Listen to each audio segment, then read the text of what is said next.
On va parler de choc post-traumatique, fait que trigger warning, si vous êtes sensible à ça, vous pouvez skipper cette vidéo. Je lisais le commentaire qui disait que dans le fond, on devrait gérer la santé comme on gère dans l'armée, tout le monde est responsable, puis tout le monde doit rencontrer les mêmes indicateurs, évidemment les liens avec le projet de loi 106. Puis pour répondre à ce commentaire-là, je me suis dit, il y a quelque chose qui me dit que ça va pas très bien dans l'armée en termes de santé mentale, fait que je suis allé chercher les statistiques de diagnostic de choc post-traumatique chez les militaires et chez les vétérans. Puis j'ai été quand même surpris d'apprendre que c'est très élevé. On parle, selon les études, selon les sondages, d'entre 16%, presque un militaire sur 6 qui a un choc post-traumatique, à jusqu'à 65% quand on fait des études à plus long terme chez les vétérans.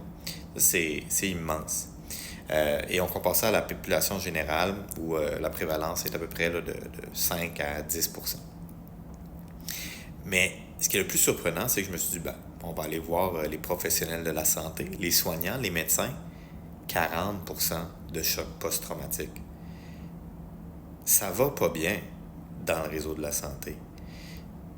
Puis de gérer davantage sans tenir compte de la santé émotionnelle de nos soignants, comment ils vont. Si t'es pas bien toi-même, c'est difficile de soigner les autres.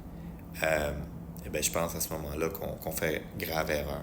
Et d'aller citer d'autres domaines qui ne sont pas reconnus pour la santé mentale, même chose chez les policiers d'ailleurs, presque 25% de choc post-traumatique, je pense pas que c'est la bonne solution. Donc, il y a peut-être des gens qui sont plus éduqués et qualifiés que moi pour commenter et ces statistiques-là peut-être nous donner des nuances, mais je pense que c'est important de nous sensibiliser collectivement à une gestion plus humaine du réseau de la santé, pour ce que je connais, et probablement de plusieurs autres métiers à haut risque, à haut stress, parce que c'est pas banal, les choses qu'on voit et les situations dans lesquelles on est appelé à intervenir. Est-ce que ça te parle?